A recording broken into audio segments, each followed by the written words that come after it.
চলো রমা কাকিমাদের বাড়িতে গিয়ে আমরা টিভি দেখবো। হ্যাঁ রমার মা, ও রমার মা।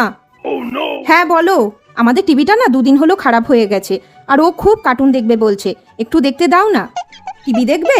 ঠিক আছে এসো, এখানে বসি। হ্যাঁ বাবা, নাও দেখো। এই সুন্দর কার্টুনটা হচ্ছে। মা বেটা টিভি দেখতে এসেছে, সব সময় এখানে চলে আসা। দাঁড়াও দেখাচ্ছি মজা। লাইনটাই অফ করে দি, তাহলে মা বেটা আর টিভি দেখতে পারবে না। দেখো এবার কত কার্টুন দেখবে। কারেন্ট চলে গেল তো, তোমরা আর কি করে টিভি দেখবে? এ বাবা, কারেন্টটা চলে গেল। যাও তাহলে বাড়ি চলে যাও। কারেন্ট তো চলেই গেল, আর কি করে টিভি দেখবো আমরা? চলো আমরা বাড়ি চলে যাই এবার। মিক্সিটা চলছে, তার মানে কারেন্টটা ছিল, ইচ্ছা করে বন্ধ করে দিল, বুঝলি তো বাবান। চলো আমাদের যখন টিভি ঠিক হবে আমরা তখন দেখবো। হ্যাঁ।